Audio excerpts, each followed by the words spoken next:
টিয়া লয়ে তো খুব বিপদে পড়লাম। কি হয়েছে? এটা আর কি হয়েছে? এই টিয়া যে দোহান হয়ে যায় বাংতি নাই।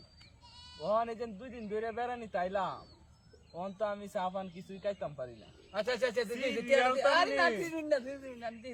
কেউ রে পায়ও না, বেচলাম 100 হইলো বেচলাম।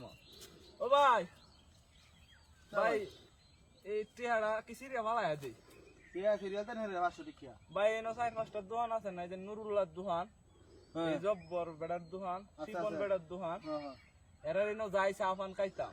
অন ভাই আমি এনো বেড়ানি চাইছি, ওখান কই 10 টাকা খাইবা 500 টাকা বাংতি দেয়। মেহমান ছিল না রা, বুঝলাম না। ওখান তো এটা বাংলাইতেও পারি না ভাই, চা পানও খাইতারি না। তখন অন বাংতি আমার দিকে আছে। আচ্ছা ভাই দেখ কইছে না মানুষ তার দেখ কই যদি তাই হয় ভাই কম বেচ দে ভাই, এটা লয়ে দেন গেটা, এই অত বড় নোটের দরকার নাই। 250 টাকা আছে তো বাংতি দাম কিবা? ওই ভাই 250 দেন, দে এটা লয়ে লিখে দেন। থাকো।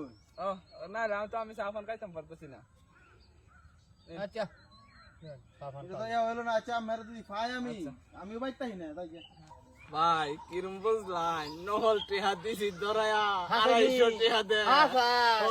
আরে বাবা আমি দেখে বিবার আমনেও কয়েকটা টিহা নেওয়ান চা আমি 2 নম্বরই টাকা খাইতাম না, 2 নম্বরই টাকা আমি খাইতাম না। আমি খাও না আমি দেখুন যেন ফুলেও কিন্তু খেরা করে দেন না, ফুলেও কন্যা দেন বুঝছো? না আমি দিতাম না। আচ্ছা